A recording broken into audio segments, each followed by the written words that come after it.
Muy bien, hermanos, pues entonces quiero compartir con ustedes un tema el día de hoy. Es un verdadero gusto poder estar con el compromiso y la responsabilidad de hablar de la palabra de Dios, reflexionar acerca de lo que Dios nos ha puesto como comisión a ti y a mí, enseñar a otros lo que nos han enseñado a nosotros. Esa es la gran comisión.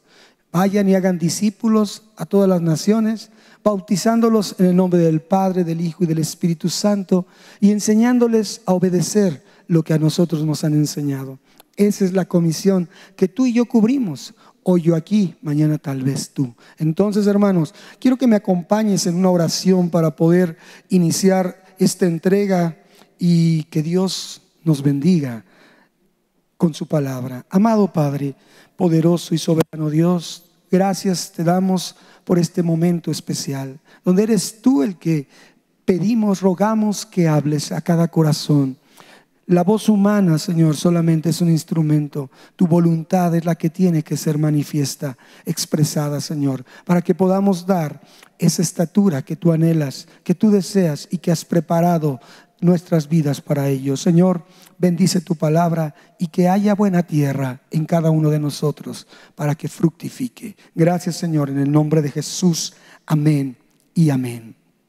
Mira, hermano, como siempre, pues uno habla de los pensamientos de Dios. Dice la carta de Pedro que si uno habla, hable las palabras de Dios, y que si uno actúa, actúe en el poder de Dios. Nada es de nosotros, todo viene de Él. Por tanto, estos pensamientos, trasladarlos es una gran responsabilidad, y por eso ruego a Dios que pueda transmitirlos con claridad y no estorbarlos. Y también decir que Dios tome el control, su Espíritu Santo. Y meditaba acerca de ser un hijo de Dios. Muchos hablamos que somos hijos de Dios. ¿Cuántos somos hijos de Dios? ¿Cuántos creen ser hijos de Dios? ¿Cuántos suponen que son hijos de Dios? ¿Cuántos les han platicado que son hijos de Dios? ¿Verdad? Es algo tan tremendo. Cuando yo empecé a conocer de la palabra y donde empecé a aprender de la palabra, hubo una frase que me impactó de un varón. Dios sabe quién es. Yo no exalto a los hombres, exalto la palabra de Dios, pero reconozco lo que Dios hace en los hombres. Pero esa frase que yo aprendí ha impactado mi vida y mi familia, porque también es importante decirlo, y la he demostrado varias veces. Dice: Dios no tiene nietos, Dios solo tiene hijos. Escuche, yo tuve hijos y no era la garantía que mis hijos fueran hijos de Dios. Yo tengo ahora un nieto y no tengo la garantía que sea un hijo de Dios, porque Dios no tiene nietos. Es un compromiso. Es decir, nosotros tenemos que nadie puede decirse hijo de Dios ni hacer nada para ser hijo de Dios si no es primero que nazca de nuevo. Como dice Juan 3, a Nicodemo le dice Jesús: es necesario nacer de nuevo, pero también es necesario tener un encuentro con el resucitado, con Cristo, para poder tener esa transformación en nuestras vidas que nos lleve a ser verdaderamente hijos de Dios y ser para Dios, por Jesucristo resucitado, un pueblo otorgado por esa misericordia. No todos son hijos de Dios. Hay otra frase recién que escuché y que la voy a relacionar. Dice, también es un siervo de Dios, un hombre, un pastor, y dice así: muchos no conocen al Padre. La mayoría han estado en un matriarcado. Ay, cuando oí eso me sorprendió mucho. ¿Sabe por qué? Porque dice ese pensamiento de ese varón: solo conocen la congregación donde han asistido. Qué tremendo. Y sabe, por eso no han sido destetados de la leche y permanecen inmaduros y codependientes. Qué frase tan tremenda. ¿Esto qué quiere decir? Relacionando, Dios no tiene nietos. Todos debemos, para ser hijos, tener un encuentro con el resucitado. Todos debemos nacer de nuevo. Y también, ligándolo a este pensamiento, muchos no conocen al Padre. Muchos están dentro de una congregación y hacen lo que se hace en esa congregación, pero no actúan independientemente en una búsqueda de Dios genuina y dependen de lo que se les dice nada más, dependen solamente de la leche espiritual, no son disciplinados lectores, buscadores de la voluntad de Dios en la palabra, hermanos. Muchos sí participan de todas las actividades de las congregaciones, hermano, pero como dice Mateo 7:20, por su fruto se les conocerá. Podrán estar en todas las actividades de la iglesia, pero si no muestran un fruto, si no tienen cambios evidentes en su vida, si no dan muestras de madurar y también de progresar en su fe, sabes, lastimosamente solo están ocupando ese tiempo en actividades que los están entreteniendo. Solamente, hermano, y eso le resta valor a lo que se quiere hacer con el pueblo de Dios. Y por supuesto, hermanos, no tienen una identidad verdadera y tampoco una madurez de fe evidente en sus vidas. Por eso hay muchos que pasan los días, pasan las semanas, pasan los meses y se encuentran siempre en la misma condición de vida. Tienes reencuentros esporádicos con ellos y ¿qué ves? Que siguen estacionados en sus mismas circunstancias, que no han avanzado porque se han conformado que otros hagan por ellos, que otros oren por ellos, que otros les digan qué hacer con las cosas de la palabra de Dios y no ellos. No hay compromiso de parte de ellos. Entonces, hermano, quiero decirte que la contraparte, al ligar estas dos frases, una que habla de madurez y la otra que habla de identidad, ser hijos de Dios y ser maduros, dejar la leche espiritual y comer alimento sólido, al unirlos ve un punto, identidad y madurez, que muchos sí la tienen. ¿Sabes? Muchos buscan a Dios, muchos conocen a Dios. Escucha, no es lo mismo conocer de Dios que conocer a Dios. Muchos conocen a Dios. ¿Y cómo lo conocen? Porque se permiten ser guiados por su voluntad que está expresada en esta escritura.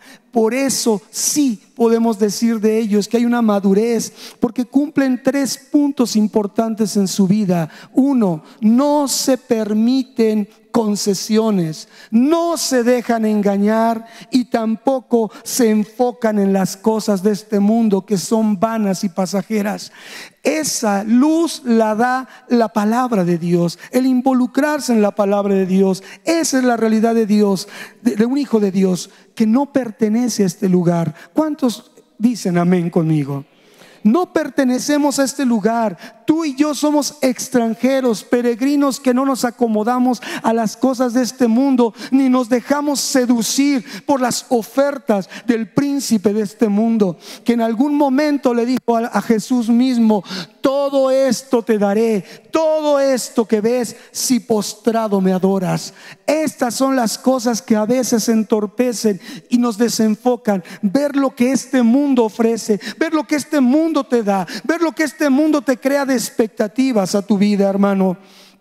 Un verdadero hijo de Dios tiene un fundamento y un sustento. Es en una convicción de vida de meditar en la palabra de Dios, que es la cual le permitirá conocer a Dios y lo que quiere Dios y cómo quiere que se haga. Ese es el fundamento, el sustento, meditar en la palabra de Dios. ¿Y qué es esto de meditar? Es encontrarnos el deleite de una búsqueda continua para conocer quién es Dios, qué quiere Dios.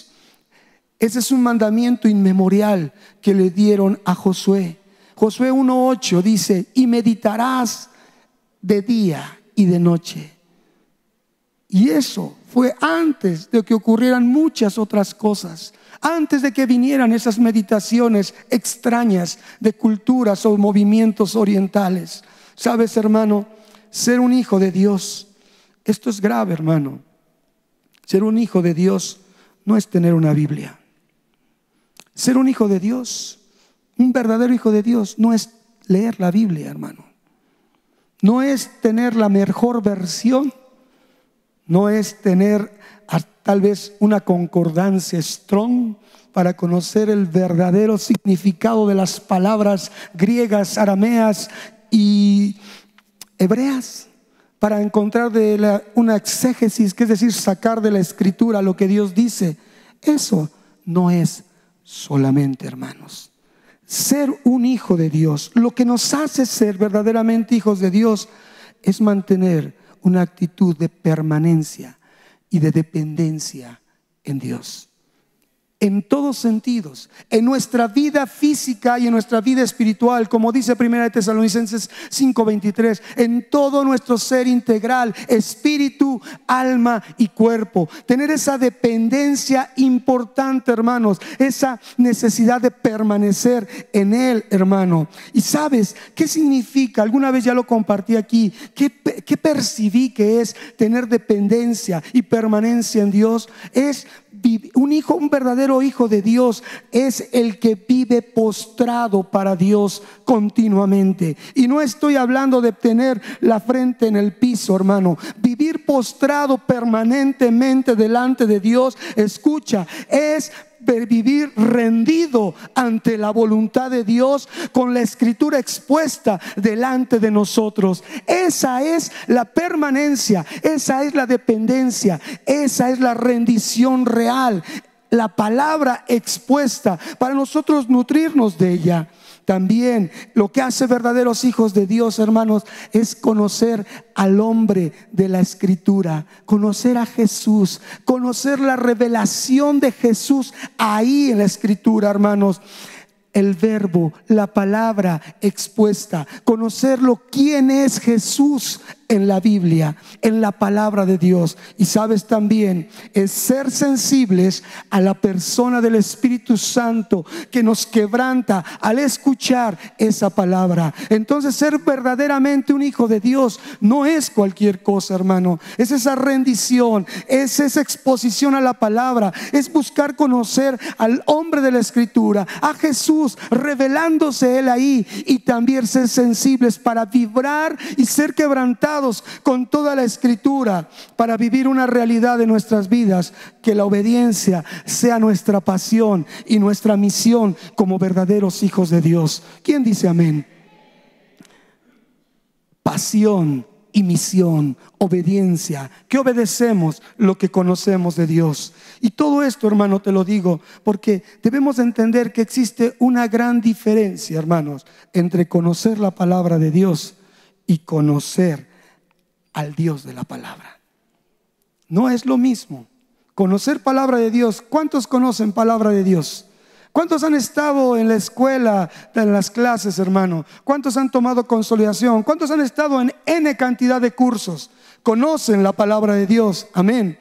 Ahora la pregunta es, ¿quién conoce al Dios de la palabra? ¿Quién conoce al Dios que se muestra y se revela?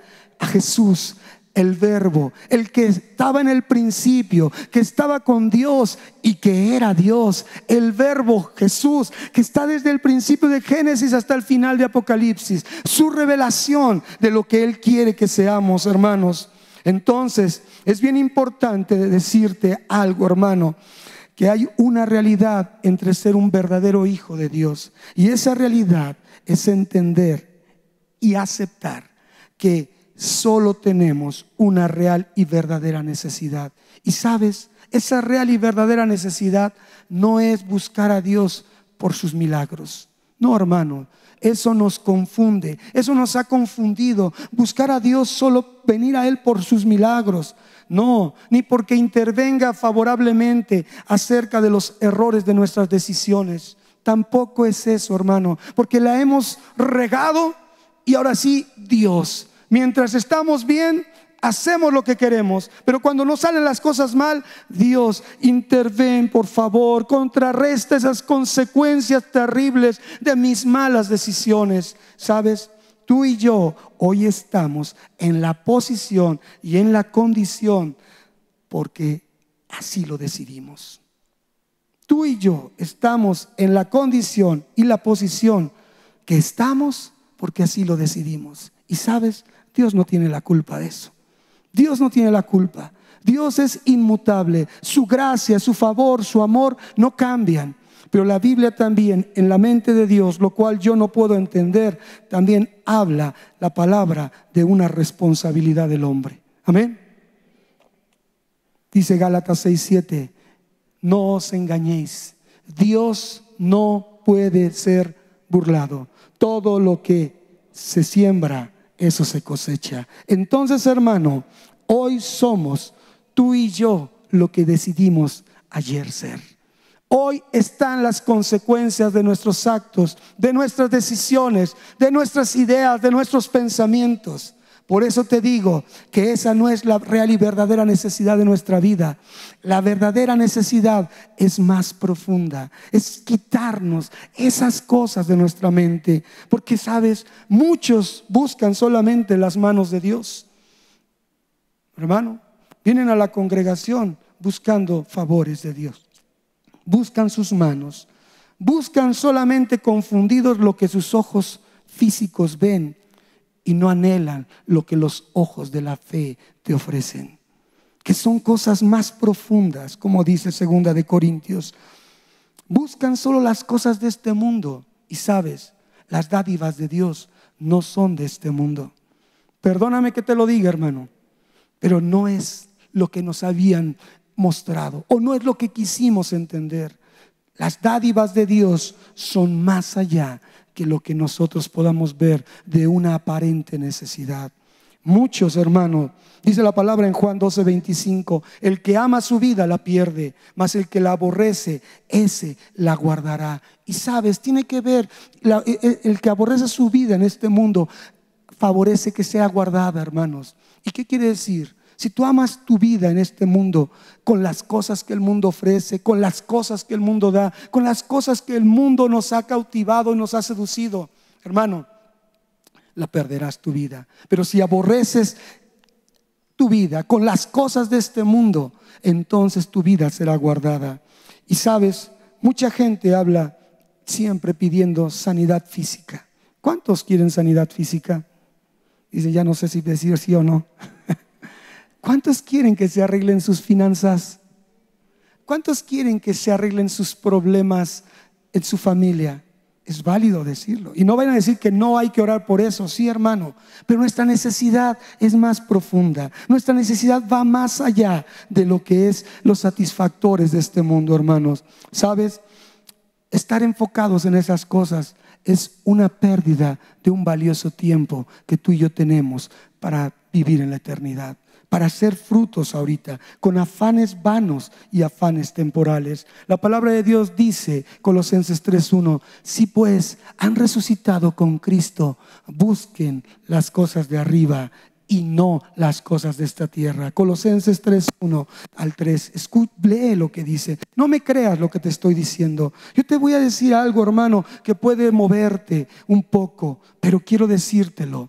Si la sanidad física fuera una prioridad para Dios, no habría hospitales y no habría cementerios. ¿Estamos? Hermano, si estoy enfermo, estoy en el hospital, por eso, porque no es una prioridad para el Señor. Nosotros, los humanos, tenemos un ciclo que por naturaleza, desde la caída, nosotros nos vamos deteriorando con el tiempo. Nosotros vamos envejeciendo y tenemos que morir. Aún déjame decirte esto. Jesús mismo experimentó lo insignificante que es la naturaleza de un cuerpo humano. Y en Filipenses 2, del 6 al 8, él dice que incluso estar en un cuerpo humano fue estar en humillación. Porque el cuerpo del Señor no hubiera podido ser atormentado, masacrado, lastimado y aún matado, porque su cuerpo es otro cuerpo. Entonces, hermano, nosotros vemos en la misma palabra que la sanidad física no es una prioridad. Ahora, hablar de las finanzas, estaríamos negando lo que Jesús dice, que su cabeza no tenía dónde su cabeza recostar. Y dice, eso lo dice la palabra en Mateo 8:20. Pero quiero decirte en 2 de Corintios 8:9, que dice que siendo rico se hizo pobre. Y en ambas cosas nos muestra que está desvirtuando que la felicidad venga de las cosas materiales, hermano. Él renunció a su riqueza y se hizo pobre para ponernos el ejemplo de que ahí no está nuestro gozo, no está nuestra alegría y no es donde debemos permanecer. Y aún dice la Escritura, cerrando esos grandes bloques de las peticiones comunes de los hijos de Dios, del pueblo de Dios. Dice la Escritura que él no fue profeta en su propia tierra y que aún fue menospreciado por su propia familia. Dice que ahí en Nazaret él llegó y estaban su madre, sus hermanos y sus hermanas estaban con ellos y hubo incredulidad. Aún Juan 7:5 dice, ni sus hermanos creían en él. Tuvo ese conflicto con su propia familia. Él conoce realmente de qué se tratan las aparentes necesidades. Tú empiezas a tener conflictos con tu esposa, con tus hijos, con tu familia, a partir de que se pierde la confianza, a partir de que dejas de tener un contacto de intimidad, a partir de que tú rompes esa liga de comunión con tu familia. Y entonces vienen los problemas. ¿Qué pasó aquí? Jesús entiende perfectamente esas necesidades. Sabes, hermano, el hombre está muy desenfocado cuando de buscar a Dios se trata. Muy desenfocado. Acompáñame a Isaías 29:13, hermano. Necesito que leamos esta escritura porque estoy sentando un poco de lo que es la introducción y que sé que me va a faltar otra vez tiempo, hermano. Pero mira, Isaías 29:13 dice lo siguiente: en cuanto a aquel hombre que se busca acercar a Dios, dice el Señor, pues, porque este pueblo se acerca a mí con su boca. ¿Cuántos se acercan solo cantando? Porque nosotros cantamos, pero no obedecemos, hermano. Solamente con la boca, y con sus labios me honra, pero su corazón está lejos de mí, y su temor de mí no es más que un mandamiento de hombres que se les ha sido enseñado. Qué tremendo, hermanos, que muchos se acerquen a Dios por algo que se ha enseñado como un mandamiento de hombre. Vas a la iglesia y cubres este protocolo, cubres esta liturgia, cubres esta manera de actuar. Hermano, qué tremendo es que nosotros hagamos eso con Dios. A Dios muchos se acercan solo como un trueque.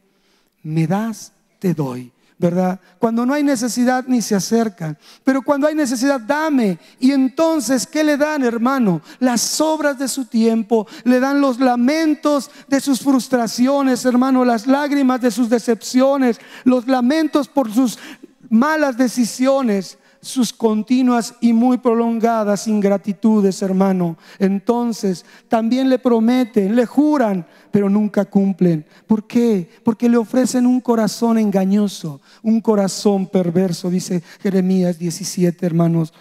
No hay manera de que verdaderamente sepamos cuál es la necesidad con Dios. La Escritura, hermanos, es clara y he hablado palabra de Dios. He hablado lo que Dios ha establecido para que verdaderamente seamos hijos de Dios. Ahora dirás, hermano, ¿cuál es el fundamento de esto? Y en dos porciones que tienen que ver con el libro de Job, Job nos enseña cómo desacreditar esas aparentes necesidades, acerca de la sanidad, acerca de la economía, acerca de los problemas, y no que no se atiendan, sino ponerles su justo lugar sin un afán incorrecto. Acompáñame al libro de Job, hermano. Quiero que veamos esta porción de la Escritura donde vamos a ver cómo Job, desde el capítulo 1, verso 1, nos dice quién era Job. Job dice ahí que era un varón, hombre perfecto y recto, temeroso de Dios y apartado del mal. Ese era Job, hombre perfecto y recto, temeroso de Dios y apartado del mal. Toda la porción del capítulo 1 nos habla de la abundancia material de Job, nos habla de la abundancia de hijos que tuvo, nos habla del confort y de la vida correcta o de bienestar que él tenía.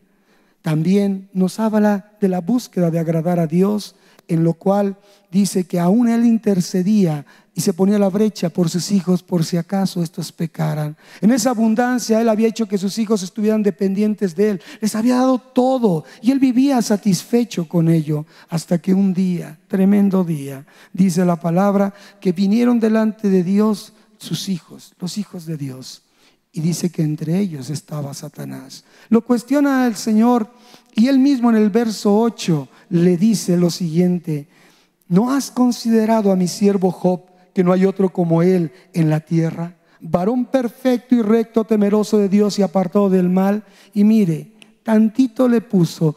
El enemigo le dijo: porque lo has guardado, porque lo has protegido, porque le has dado todo, por eso dices que es así. Pero tócalo un poco y entonces verás. ¿Y qué dice la palabra?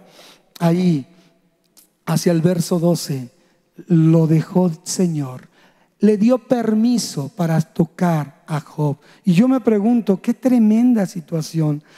Y pensando, digo, ¿en qué estaba pensando Dios? Si Job estaba bien tranquilo, hermanos. Job estaba en su vida muy feliz, vivía las bendiciones de Dios. Pero entonces, pensando también, veía, hay dos porciones en la Escritura en la cual nos dice, Santiago 1:13, dice que Dios no puede ser tentado y Él no tienta a nadie. Pero también en 1 Corintios 10:13 dice que no nos va a dar más de lo que podamos soportar.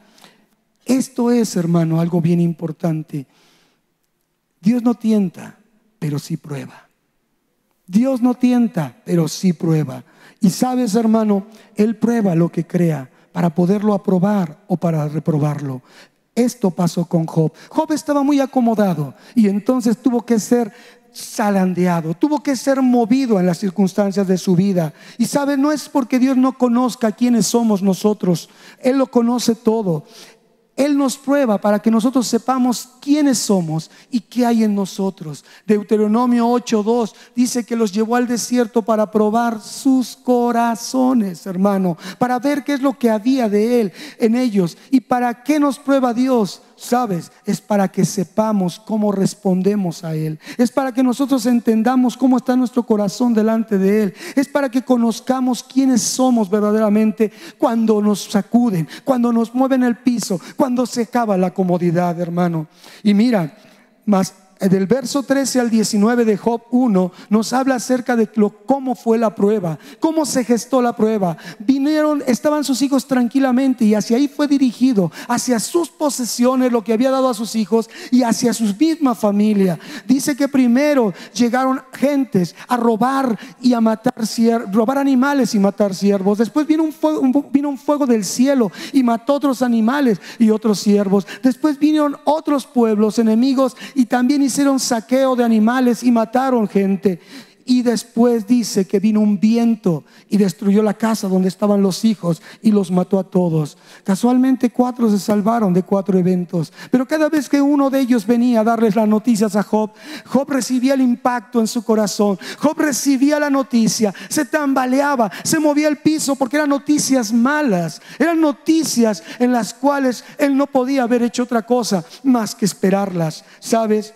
Había algo importante en él. Mientras recibía las noticias, ¿cómo respondió ante la aflicción? ¿Cómo respondió ante la prueba? ¿Cómo respondió ante esa adversidad? El verso 20 de Job 1:20 dice: Job entonces se levantó. Mira, hermano, ¿cuántos han tenido problemas graves en su vida? Y muchos se quedan postrados, lamiéndose sus heridas, haciéndole un altar a su desgracia y quedándose sumidos ahí en ya no puede ser. Yo ya no puedo vivir así. Todas las desgracias del mundo vinieron sobre mí.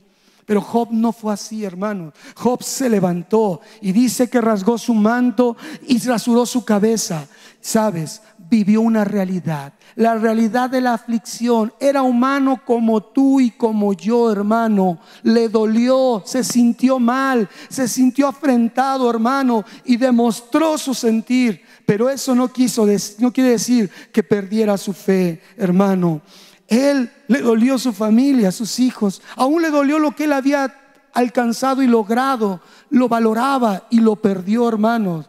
Y te voy a decir algo: no es pecado mostrar tu aflicción. Eso no es pecado, porque dice aquí que la respuesta de Job ante esa situación en la economía y en la familia, necesidades aparentemente importantes, él, ¿cómo respondió ante ella? Dice, se postró en tierra y adoró. Ahí cambió todo.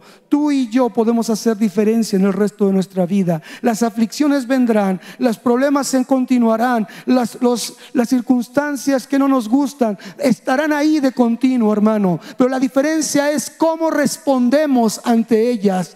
Job se levantó, sí, mostró su aflicción, pero dice que se postró, entendió el propósito.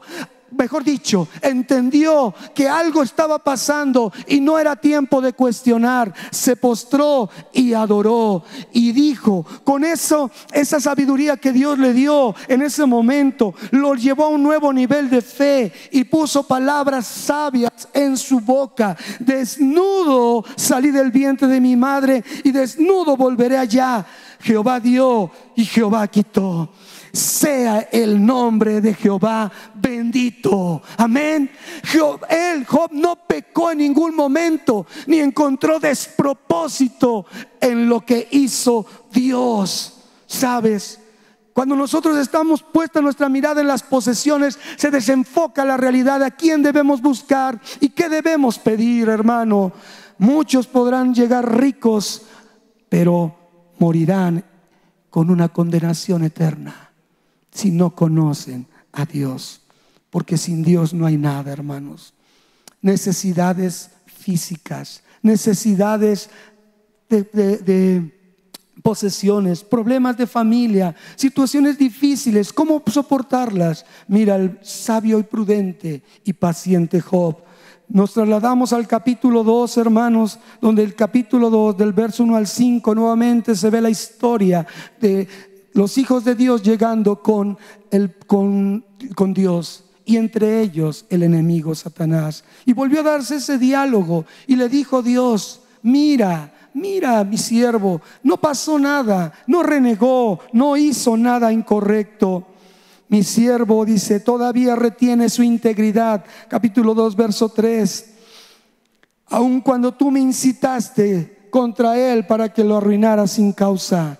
Fíjate lo que le dice Dios. Primero Dios le dijo, le presumió su orgullo, que era Job, y después permitió que fuera tocado. Y aquí dice Dios: tú me incitaste para poder ir contra él, para arruinarlo sin causa.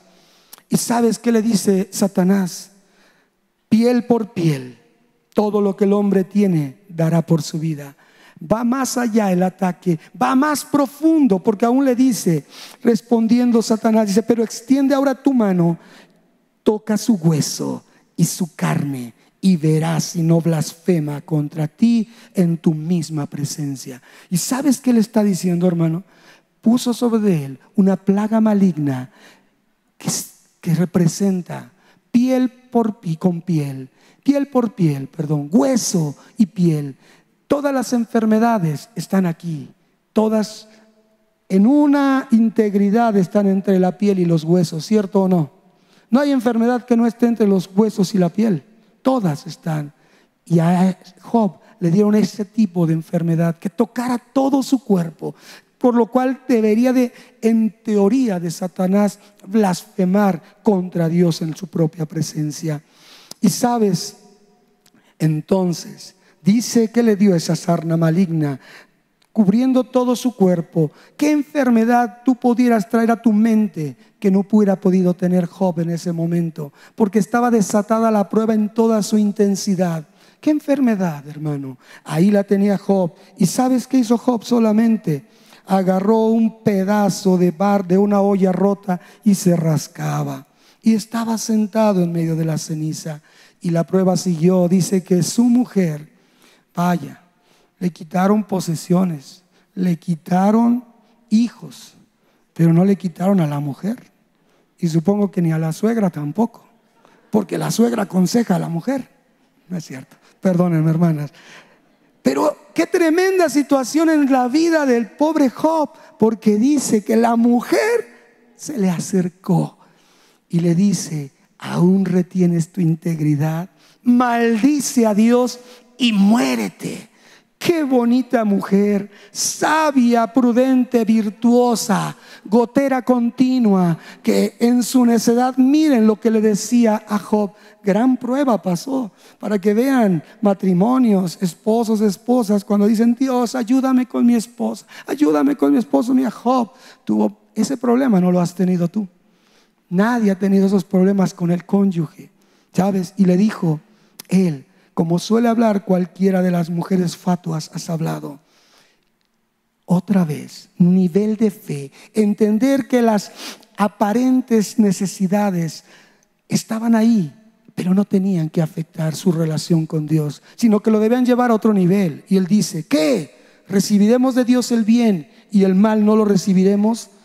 Y dice la palabra: en todo esto no pecó Job con sus labios. Esa mujer vino a insertar desaliento. Y las aflicciones, las adversidades, los problemas, las circunstancias que no nos gustan son generadoras de desaliento. Pero a Job no lo movió, no lo perturbó ni siquiera la voz de su mujer, porque él había entendido cuál era su verdadera y real necesidad. Algo más profundo que las cosas vanas de este mundo, algo más profundo que las cosas que son, que en esta tierra, dice la palabra, que el orín y el hollín corrompen. Él no se dejó llevar por esas circunstancias. ¿Sabes? Para ir terminando, te digo, Job no supo lo que hizo Dios. Qué tremendo. ¿Cuántas veces tú te has encontrado en situaciones que dices: ¿por qué me pasa esto? ¿Por qué? Y no sabes que estás siendo probado por Dios, que Dios ha puesto su mirada y ha visto que tienes potencial. Y como Job no supo lo que hizo Dios, perdió todo lo que tenía sin haber cometido ninguna falta. ¿Cuándo te has puesto a decir tú: sí, yo me porto muy bien, yo voy a la iglesia, yo hago todo bien, voy a mi grupo de conexión, voy a todos mis cursos? ¿Y por qué me va así? ¿Verdad? ¿Por qué las cosas tan graves? Job no cometió ninguna falta. Sí, luchó por entender lo que pasaba, pero nunca conoció las razones y pasaría la prueba sin ninguna explicación. ¿Por qué a veces nosotros queremos respuestas ante todas esas cosas? Hay gente que se pone a reclamarle a Dios: ¿por qué Dios? ¿Verdad?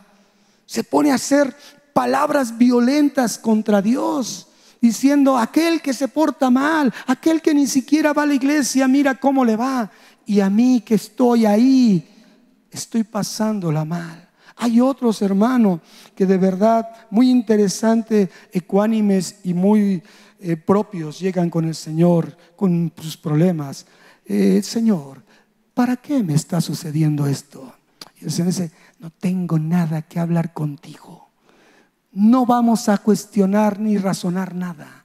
Simplemente dice la palabra que Job asumió cada una de las eventualidades con sabiduría y no encontró despropósito, no puso despropósito en Dios. Entonces lo único que podemos hacer es no pecar como Job, hermanos. En esas circunstancias lo único que podemos decir es: no lo entiendo, Señor, pero gracias. Dice: ¿recibiremos el bien y no el mal? No lo entiendo, Señor, pero gracias. Aprendamos de Job. No se afanó nunca mientras vivió su proceso, hermanos. Un día a la vez, día tras día. ¿Cómo vives tu proceso? ¿Cómo estás siendo probado por Dios? ¿Cómo te enfocas? ¿Cuál es la verdadera y real necesidad en tu vida? Aquellas cosas que te están moviendo, aquello en lo cual te están zarandeando, y te preguntas y no recibes respuestas. Pregunta: ¿tú y yo podríamos confiar en Dios como confió Job? Ante las circunstancias, sean cuales sean, ¿o nos rendiremos a esa tentación de decir: Dios no está conmigo, Dios se ha olvidado de mí? En lugar de encontrar, el buscar esa verdadera necesidad, la satisfacción, estar cada día más cerca de Dios. Job al final, sin conocer nunca qué pasó, le dice al Señor: yo conozco que todo lo puedes y que no hay pensamiento que se esconda de ti. ¿Quién es el que oscurece el consejo sin entendimiento? Por tanto, yo hablaba lo que no entendía, cosas demasiado maravillosas para mí que yo no comprendía. Oye, te ruego y hablaré. Te preguntaré y tú me enseñarás. De oídas te había oído, mas ahora mis ojos te ven. Él en ese proceso aprendió la dependencia y la permanencia. Vivir postrado delante de Dios en una actitud continua, expuesto a la voluntad de Dios, conociendo a Dios y siendo sensible a lo que Dios le fue mostrando. Job no se desalentó. Él por las aparentes necesidades no encontró despropósito porque tocaron lo que más quería. Dios en su momento, en su voluntad, al tiempo perfecto, le dio lo que tenía que darle. La verdadera necesidad entonces en nuestras vidas como verdaderos hijos de Dios que deben agradar a Dios es meditar constantemente en su palabra, para conocer su voluntad, hermanos, para no depender, no ser codependientes de otros, madurar en no solo conformarnos con leche, sino buscar un alimento cada vez más sólido. Y de esta manera nos encontraremos con su voluntad, con su bendición y con su verdad. Y sabes, estar expuestos continuamente a la palabra nos ayudará a no quererla acomodar a nuestra situación particular y personal. Y entonces así, hermanos, cambiarla para vivir como querramos vivir.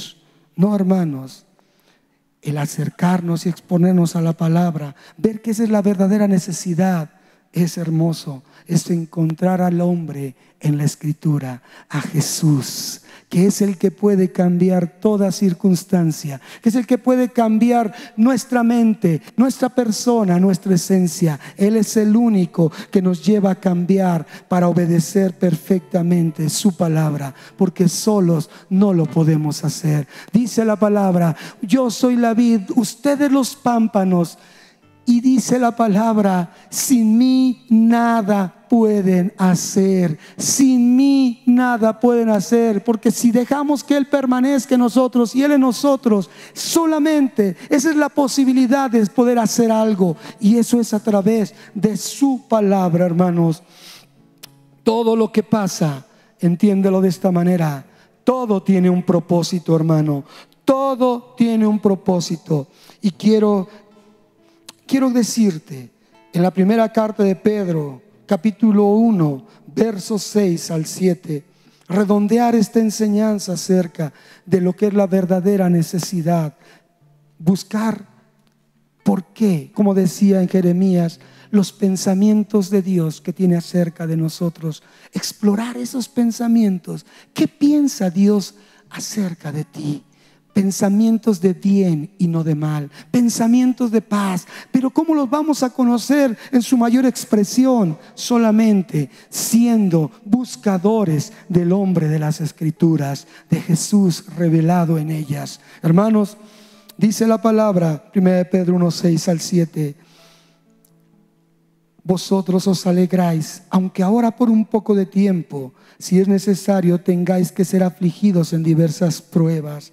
Es necesario, dice, ser afligidos en diversas pruebas, para que sometida a prueba vuestra fe, mucho más preciosa que el oro, el cual aunque perecedero se prueba con fuego, fíjate, tu fe debe ser hallada en alabanza, gloria y honra cuando Cristo sea manifestado. Hermano, estamos en un proceso para ser alineados a la voluntad de Dios. Porque al verdadero hijo de Dios, ¿cuántos verdaderos hijos de Dios hay aquí? Reconócete hijo de Dios. A ti y a mí nos tienen que reforzar a través de las pruebas, probarnos para estar seguros que nuestra fe es permanente y no solo es una emoción por buscar las dádivas de Dios. Hermanos, tengamos entonces por sumo gozo, uniéndonos a Santiago, decir que cuando nos hallemos en diversas pruebas, sepamos que la prueba de nuestra fe produce paciencia, y que la paciencia su obra completa, para que seamos perfectos y cabales, escucha esto, sin que nos falte cosa alguna. ¿Te das cuenta? Llegamos al punto de que seamos probados para encontrar la verdadera satisfacción de Dios. Y la pregunta es, ¿pido o no pido para mis cosas personales? Claro, pero sin afán, sin poner tu afán más de tu primera necesidad, que es Cristo Jesús en tu vida. Amén. Pongámonos de pie. Pongámonos de pie, hermanos. Da un aplauso al Señor.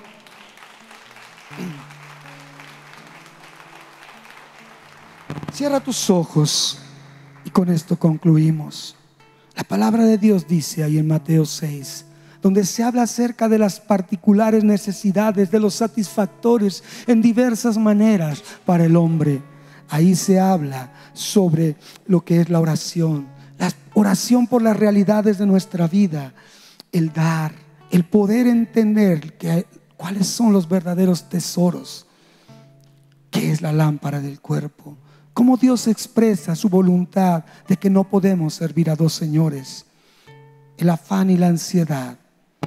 Pero sabes, hay algo muy importante que nosotros entendamos. Podemos pedir en esa confianza, en esa seguridad de que Dios responderá sin afán. Dice, no os afanéis diciendo, ¿qué comeremos o qué beberemos o qué vestiremos? Porque los gentiles, los que no conocen de Dios y menos a Dios, buscan todas esas cosas. Pero su Padre Celestial sabe que tiene necesidad de todas estas cosas.